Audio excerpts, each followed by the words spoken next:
nitwa Kazeneza Gisele, nkaba ndi umuvandimwe wo muri community ya Emmanuel muri secteur ya hano ya Ruhango.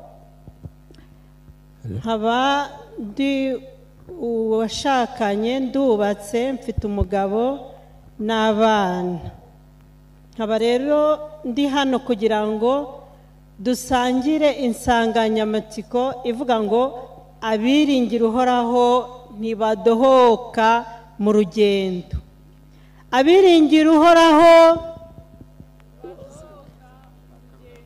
abiringira Uhoraho ntibadohoka mu rugendo. Mubivuge cyane kugira ngo uyu munsi nibira iryo jambo uritahane ko abiringira Uhoraho. Twatangira rero twibaza ngo ese ubundi kwiringira ni iki? Kwiringira Uhoraho ni iki? Kuko dukunda kuvuga, twabigereranya no kwizera. Mu isengesho ryacu ryo kwizera Kiliziya yaduhaye, dukunda kuvuga ngo Nyagasani, ndizera ko uzagirira Yezu Kristu ukampa inema zawe munsi. Ntago ari ahandi hantu, hano munsi Nyagasani aduha inema ze, maze nita ku mategeko yawe ukazambesha iteka mu ijuru nk'uko wabidusezeranije, kandi ukaba utica isezerano.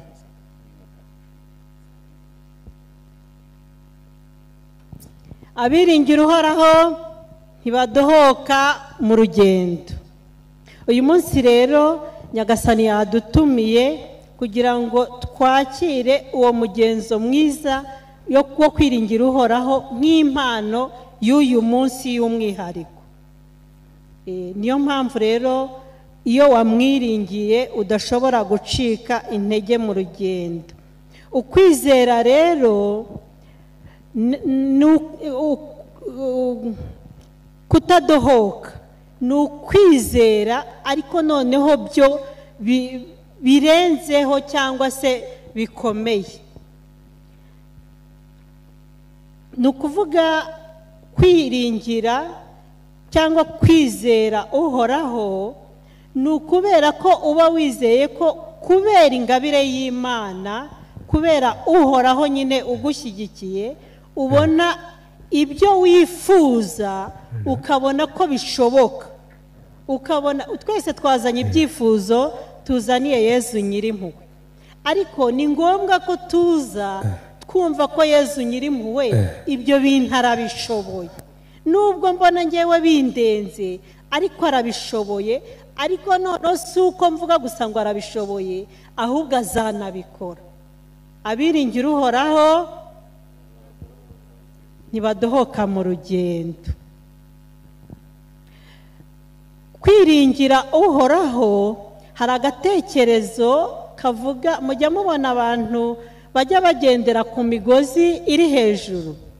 Ni ukuvuga dufate nk'umugozi uziritse hano hejuru ku gisenge cya ritari, ukagenda ukanawuzirika hariya ku gisenge cya Kiliziya.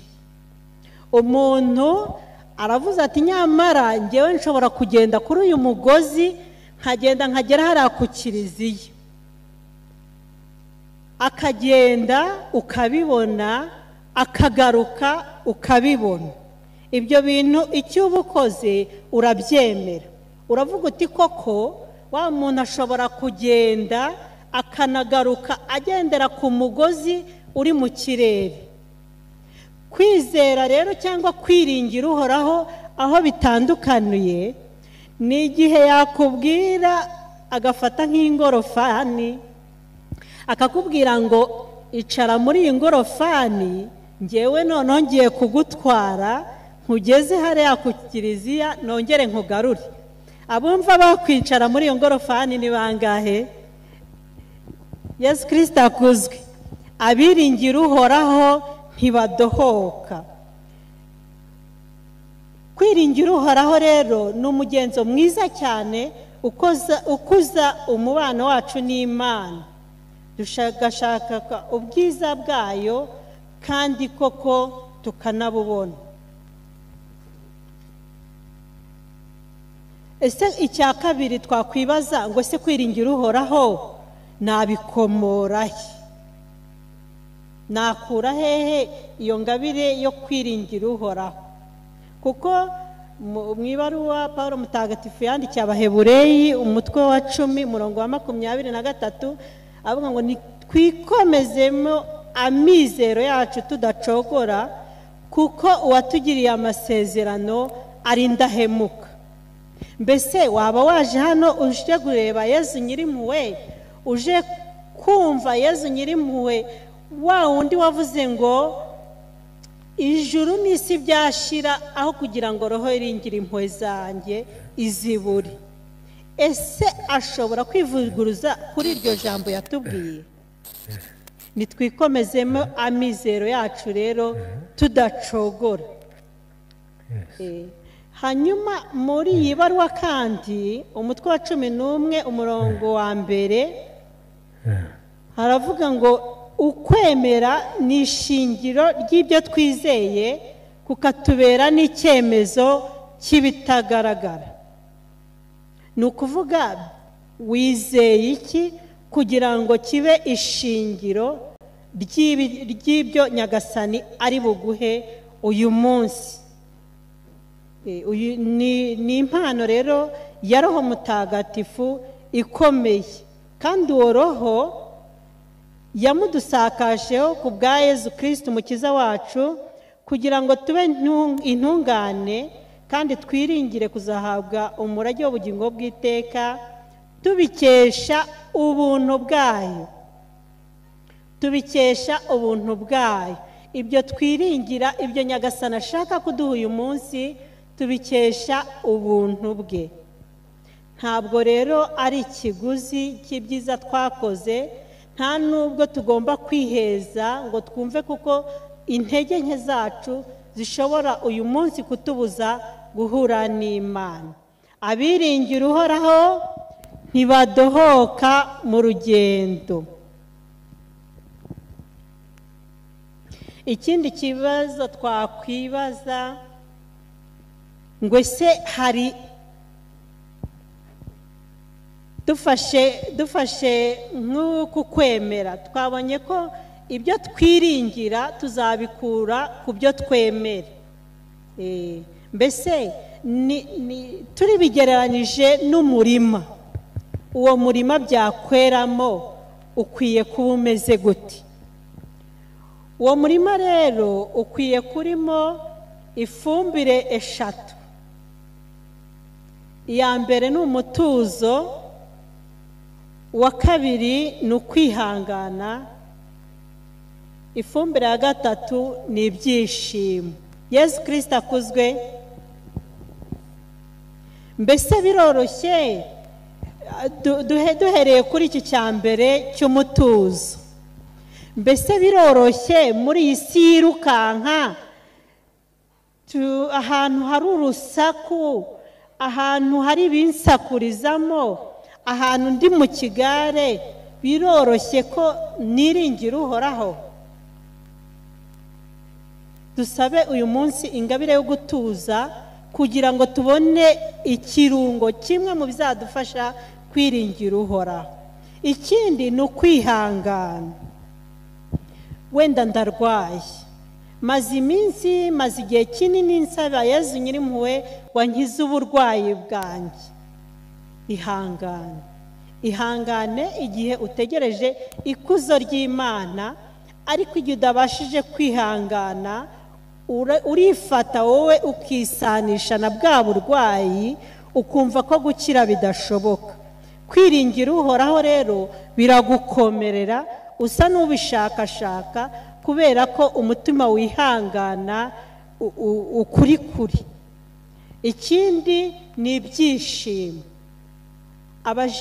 Umujene utishimye, nibuka kera rimwe nigeze kwicara ahantu ndi kwibaza utubazo twinshi, umuntu arimwe araza arandeba arambwira ngo ese jize ngo ko ndeba ureba nk'utizera Imana. Yezu Kristo akuzwe. Namwe hari umujene umuntu ashobora kureba akakubwira ngo kureba nk'utizera Imana, kureba nk'utiringiye Imana.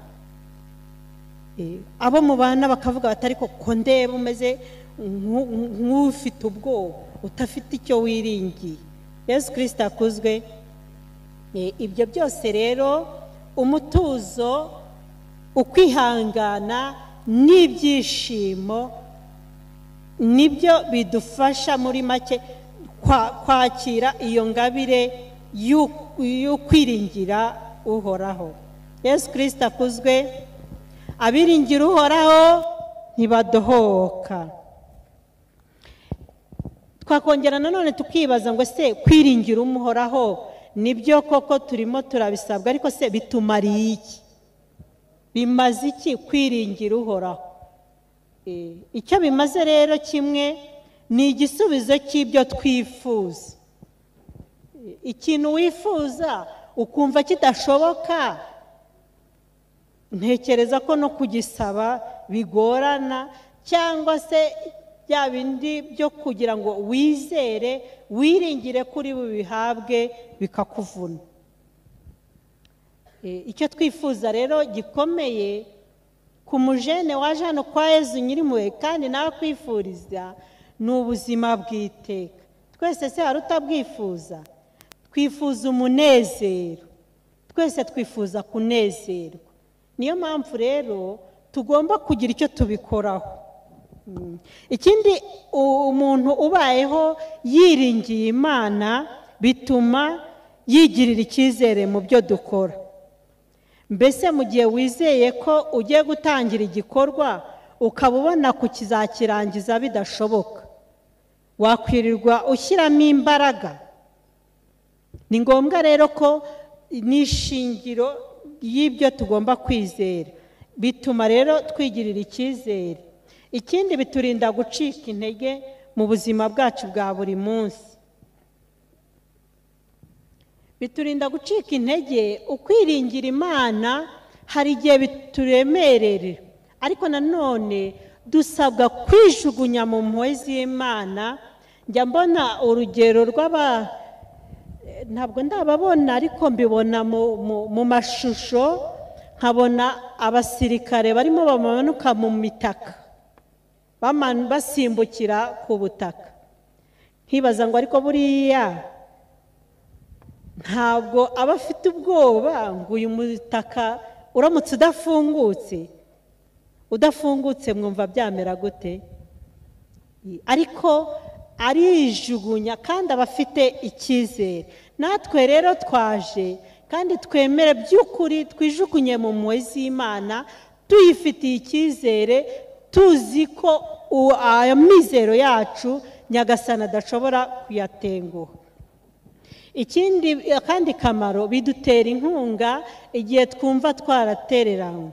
Twiringira uhoraho kubera ko hari aho nizeye umubyeyi wanjye arantenguha, niringiye uwanderaga arantenguha, niringiye inshuti yanjye irantenguha. Ntabwo ariko bose babikora, ariko ndi kuvuga mu gihe byaba byarakubayeho. Uyu munsi wiringire uhoraho kuko we adashobora kugutererana. Ikindi, bitwagurira umutima mu gihe twizeye ihirwe rizahoraho. None se ku mugani, niba wiringiye uhoraho ukiringira ko ari we mahirwe yawe, kuki wabaho ubuza abandi amahoro? Ahubwo uwiringira uhoraho bimwagurira umutima, maze akareba nk'uko uhoraho ubwe yakarebye abana be. Yesu Kristo akuzwe. Abiringira uhoraho ntibadohoka. Kwiringira uhoraho rero biducogozamo ubwikunde bukabije, bikatwerekeza mu rukundo rwa kivandimwe. Mu by'ukuri, muri rusange navuga ko kwiringira uhoraho bituma tubaho neza, tukumva nta bwoba dufite bw'ejo hazaza kuko uhoraho ahishingiye, bigatuma tubanira neza abandi kuko tudahora tumeze nk'abiteguye imirwano, bituma twifungurira ubuvandimwe, bituma tubaho neza. Ikindi twakwibaza ngo mbese ko hari igihe niringira uhoraho ariko nkabona ndahura n'ibigerageza.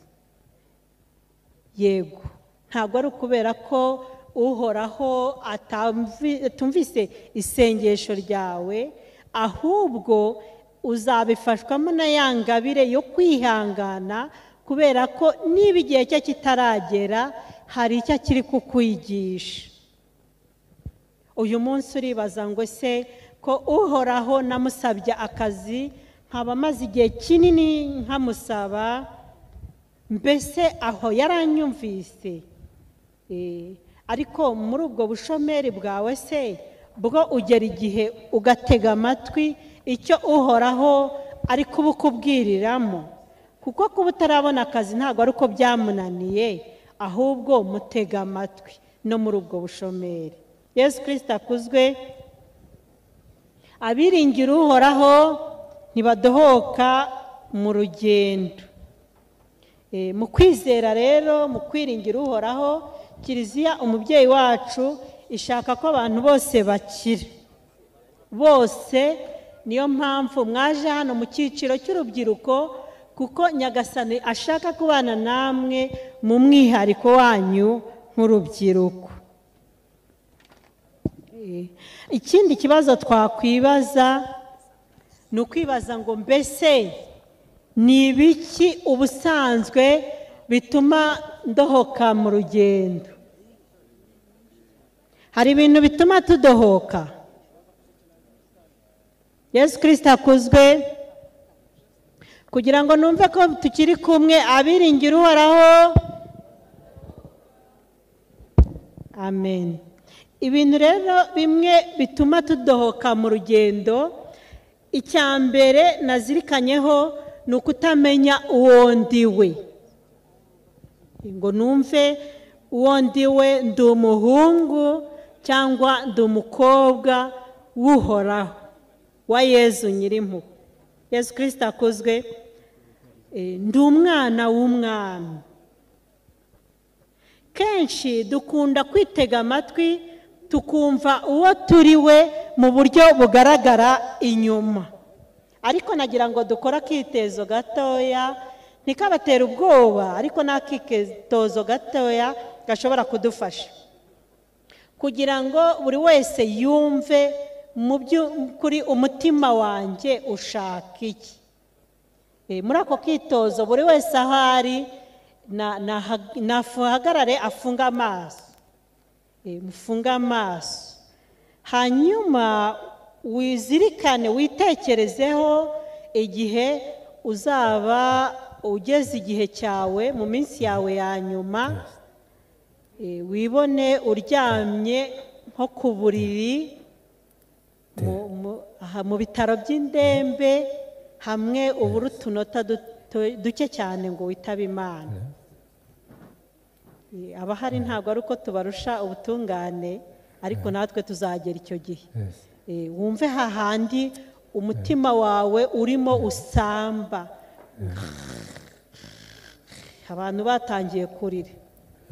Wibaze ngo mbese nakifuje ko nazaba narakoze iki muri ubu buzima?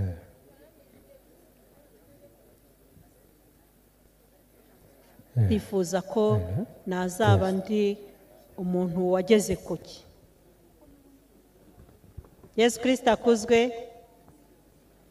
Ndakeka ko buri wese, ntimugire ubwoba, nimuhumure, ntabwo mupfa cyangwa ngo mujye mu bitaro, ariko ndakeka ko nta muntu n'umwe utekereje ngo niko nkeka. Ndumva nta wahita atekereza ngo nzaba naratwitse ku mbuga nkoranyambaga. Hari uwumvise yifuje ko yazaba yaratwitse? Icyo kintu rero wumvise ushaka kugeraho uyu munsi nicyo cy'ingenzi mu buzima bwawe Yesu Kristo Nyirimpuhwe ashaka kumusaba.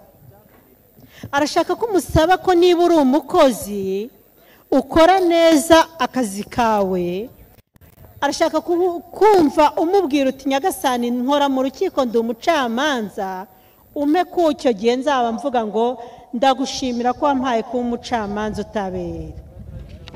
Umuntu wese aravuga ati wenda icyo gihe nzaba narashatse ndi umubyeyi, nyagasani ndagusaba kuzaba narabaye umubyeyi mwiza. Nyagasani uyu munsi ndagusaba ko uyu mujinya ngira wazaba warawunkijije, nkazataha ndi umuntu usingiza Imana, n'ibindi mwese mwiyumvisemo. Icyo rero ni ukumenya uwo ndiwe mu by'ukuri. Nakitozo gato ariko mujye mugakora kenshi, mwumve ngo icyo nshaka kuzaba cyo, icyo nshaka kuzaba naragezeho mu iherezo ry'ubuzima bwanjye ni iki. Uyu ni umwanya rero wo kugitegura, kubera ko mujya mubona na leta iyi niba yashyizeho ngo viziyo ngo 2050, ni ukuvuga ngo turifuza kuba twageze ahangaha. None wowe urifuza kuba wageze hehe kandi uri gukora iki ngo uhategure? Kuko ntibizizana. Ikindi kimbuza kwiringira uhoraho ni igitutu kirwaho n'umuvuduko w'iyi si. Ntabwo uragera kuri ibi, ntabwo urakora ibi, ntabwo urakora ibi. Ubu hari utwana tuvuka kagahita katangira ishuri ku myaka 2, abajene muri mwebwe bamwe batakaje icyizere cyo kumenya ikintu bagomba gushyiramo imbaraga n'icyo bagomba kubanza gusabira, kubera ko ibintu byose yashyizwe ku gitutu. Uri kumva nturagura imodoka, abandi baguze igare, abandi ntibaragera kuri ibi, noneho binshikiyeho. Muhumure, Yezu Nyirimpuhwe azaduha ibidukwiye kandi arahari kugira ngo atugeze ku munezero atwifuzaho. Ikindi cya gatatu kitubuza gituma tudohoka ni ikintu cyitwa kwiheba. Umuntu akicara umujene akavuga ati nta heza hisi. Nahoze ndi kubona abantu bahemukiranye ku mbuga nkoranyambaga, mbona muri komenti hasi umuntu aranditse ngo abahungu nta kindi babereyeho ni ukutubabaza gusa, kubera uwigeze kugutenguha ukumva babereyeho kubabaza. Ese biroroshye ko uwo muntu yazinjira mu rukundo, Yezu akamufasha kwinjira mu muhamagaro koko yitanga, mu gihe areba uwo bagiye kubana abereyeho kumubabaza gusa? Ibyo ndabivuga no ku bakobwa bababaza bagenzi babo. Imvuga ngo nta myaka 100, ese ni imvugo y'umuntu wiringira uhoraho? Amafaranga tazubakisha inzu nzayubakisha umubiri, kubera ko urimo urabona nta gashinga gato washyiramo imbaraga, ahubwo urumva ntacyo nzageraho. Erega iringira uhoraho, ntabwo ari we wifuza ko uzabaho nabi. Si ngombwa gushaka nakwibyarira gusa, n'abandi mbona zarabananiye.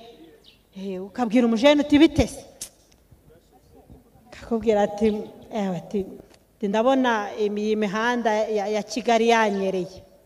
Yezu Kristo akuzwe. Buri umuntu ugenda ahantu hanyereye biroroshye ko agera iyo agiye.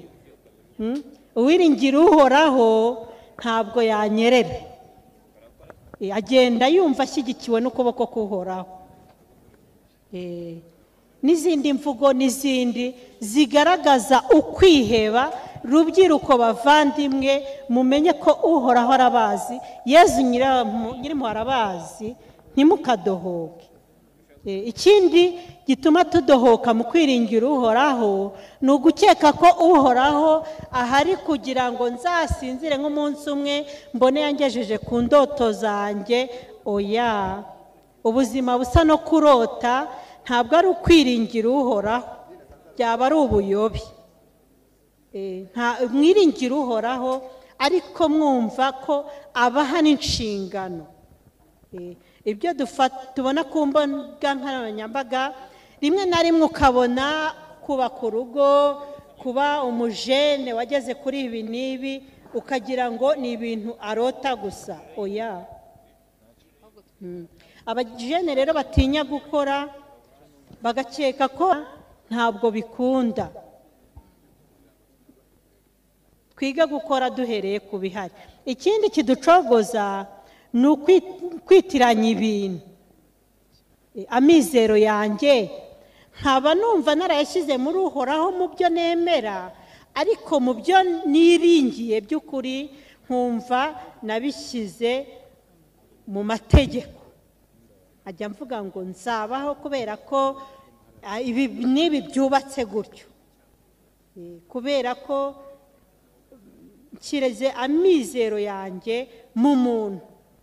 Nkajya mvuga ngo kuko mfite marume cyangwa mama wacu umeze gutya, uriya azamfasha kubaka ubuzima, bityo ukumva ubuzima bushoboka.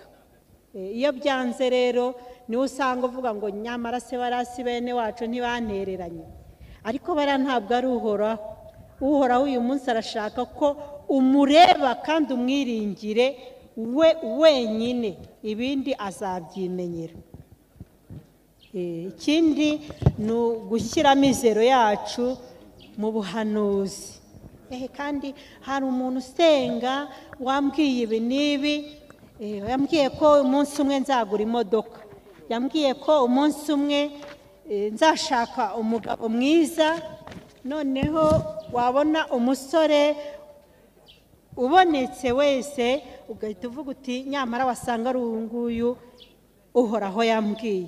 Yesu Kristo akuzwe. Bamenera ibanga se mu rugo ntabwo ari ugukina filime z'igihinde. Yesu Kristo akuzwe. Abiringira Uhoraho ntabwo ari ugukina ziriya seri mureba, ahubwo ingira Uhoraho kuyungurura amenye urukundo nyarwo n'ikindi cyaje cyitiranyije n'urukundo. Yesu Kristo akuzwe. Uwiringira Uhoraho amusaba ingabire y'ubwenge n'ubushishozi kugira ngo yubake urugo rutagatifu. Yesu Kristo akuzwe. Hari ibintu rero byadufasha kwiringira Uhoraho. Kimwe mu byadufasha ni ukumenya ibyo wemera. Bituma ni ukuvuga twabonye ko kwiringira Uhoraho tubivoma mu byo twemera.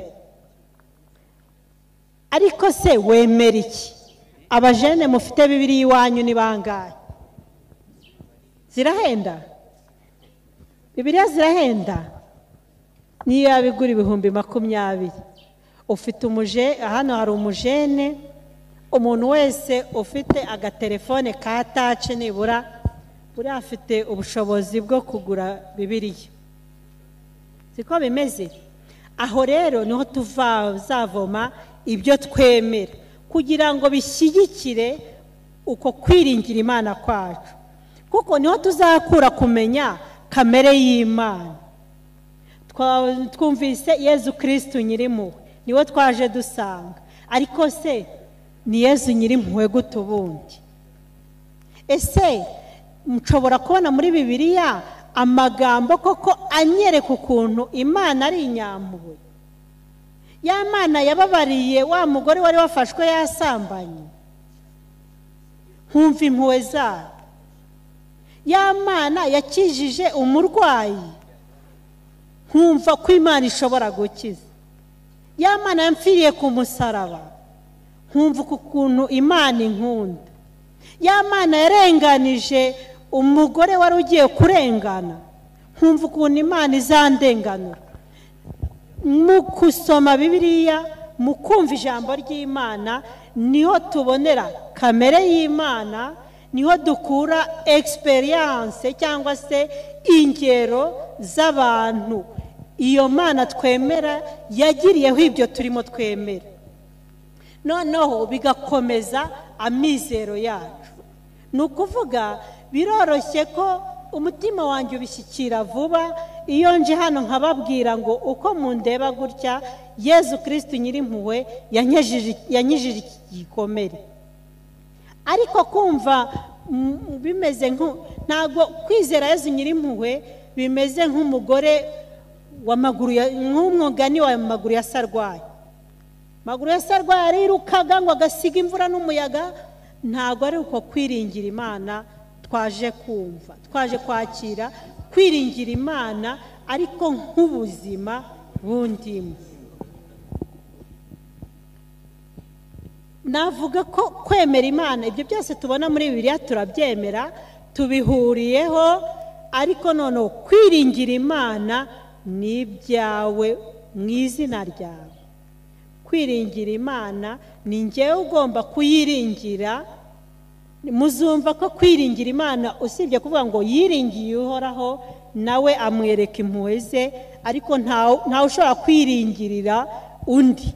Ni experience yanjye nzasangiza abandi ukuntu uyu munsi naje nkiringira impuhwe z'Imana, nkiringira Uhoraho unshyigikiye, maze nawe akankiza. Noneho n'undi uzabibona azakurizeho kwiringira Uhoraho. Ikindi ni ukubigerageza. Ndakeka ko abajene b'uyu munsi benshi muzi ukuntu kubaka umubiri. Mwese murabizi?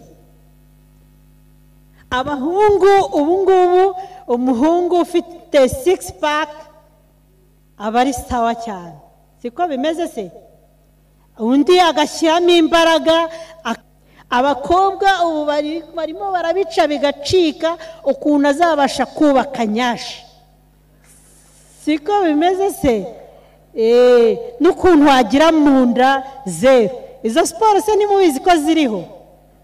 Uyu munsi rero Yezu nyirimo arashaka ko noneho mukorana n'umwitozo wo kubaka umutima. Bariya abantu icyo bakora ni iki? Niba hari urayikora inshuro nyinshi, usubiramo, ariko buriya ni uko wenda tutashatse nk'umuntu wazubatse yatubwira ukuntu byamuvunnye n'ukuntu yabishyizemo imbaraga nyinshi, siko bimeze se? Mu buryo buhoraho, udacogora, udasiba, ukubaka umubiri. Ni nako rero umujene niba ushaka gusenga nawe bizaza ari uko wabyubatse. Bizaza ari uko wabyubatse.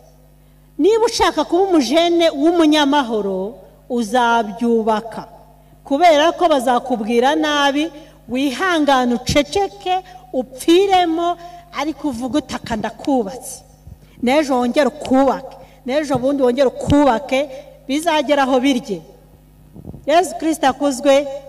Abiringira Uhoraho ntibadohoka. Niba ushaka kuba umuntu ukunda gukora, ntabwo uzajya ubyukira ku mbuga nkoranyambaga runaka na runaka bashwanye, amakuru yose yo ku mbuga urayazi, ariko uyu munsi ntabwo uzi Yezu nyirimo yakubwiye iki.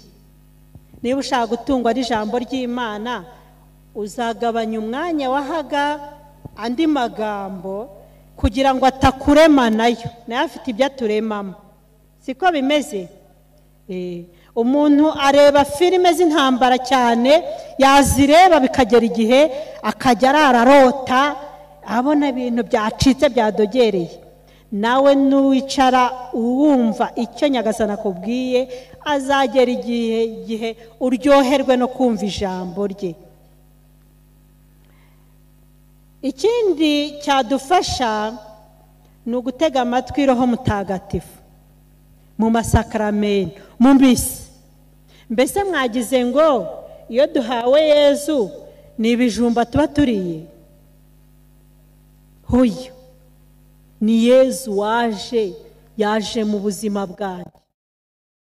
Nubwo naba ntabyumva cyangwa niyo naba ntanabyemera neza ko arimo, ntago bibuza ko uko muhabwa kenshi yinjira mu buzima bwanjye, maze umunsi umwe ugasasanga barimo bakubwira batari ko ndeba uriya mukobwa noneho asigaye aca ku bantu akabasuhuza, ukuntu yahoraga ari kibihira, ko mbona uriya muhungu aca bugufi ku buryo ubona rwose ibintu ubuzima atakibugira intambara.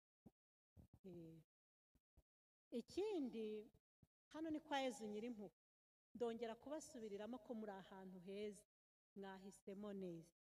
Nimwumva umuruho ubamereye nabi ubacogoza mu rugendo, muzagaruke mwiruka muze mu ruhuko. Si bitwirukankana hano hanze si byinshi, ujye unagaruka atari na ngombwa ko riba ari isengesho rya rusange, uze wiruhukire. Erega umuhamagaro wacu ntabwo ari uwo guhora turushye. None se ku munsi wa gatandatu Imana nayo ntiyaruhutse? No kuruhuka turabihamagariwe kugira ngo tugire imbaraga tujye guterura bya bintu twumva bituruhije hano hanze. Ikindi nasorezaho ni ukumva inshingano zanjye nk'umukristo, devoir d'etat. Ufite inshingano nubwo wiringiye uhoraho, ariko azaza kugushyigikira mu nshingano zawe. Mfite izihe nshingano kandi ndi umushomeri? Ufite inshingano zo kujya kudepoza ugashaka akazi. Hari umudamu inshuti yanjye uheruka kunshimisha, arambwira ati nsigaye mbona nzakora ibizami byinshi, ati ku buryo numva ntazakora ibizami 50 Nyagasani atarambonera akazi. We nuko yabishyize mu mutwe we, ntabwo yicara avuga ngo nta hantu na depoze, rega abantu baba baragatanze. Ufite inshingano zo gukora agashinga gatoya, uhoraho akakabyaza umusaruro. None se umujene ko aba afite telefone y'ibihumbi 300 ariko akajya kwaka 1000, 300 buriya ntihavuyemo nk'akazu k'inkwavura n'udukwavu atangiriraho korora. Yesu Kristo akuzwe. Ufite inshingano aho uri hose, mu byo ukora, aho wirirwa. Ufite inshingano niba uri imfubyi, ufite inshingano zo kumvira abakurera kugira ngo batakwinura, kuko wiringiye uhoraho akagutoza ingiro n'ingendo nziza. Nasoza rero mbabwira akantu kamwe, ngo mbese twiringire iki? Twiringire iki? Twiringire urukundo rw'Imana. Ntago Yesu yaduhamagaye ngo tuze gutembera hano. Ese muzi itandukaniro ry'ubutembere n'urugendo nyobokamana? Mujye munabyirinda. Hari igihe ubona Yesu Kristo agiye gutambuka, abajene bagafotora kugira ngo nimugoroba nze gupostinga ngo koko Yesu arakiza. Oya, twiringire urukundo rw'Imana. Twaje ngo rudusanasane, ruturemareme, ruturundanye, tuve hano kuririmba indirimbo nshya. Yesu Kristo akuzwe. Abiringira uhoraho ntibadohowe. Murakoze.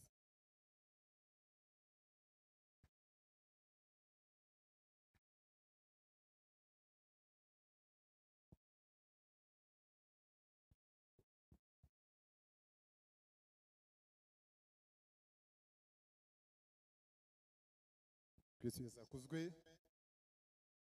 Abingira Imana, abingira Imana, hari ikintu gikomeye mu nyigisho nakuyemo cyitwa igihunga. Igihunga murakizi? Reka mbaho urugero. Urabona umuntu agiye kuguha ikirahure cy'amazi, inyota yakwishe, waba ukigifata muri icyo kirahuri kubera igihunga, ikirahuri kikameneka.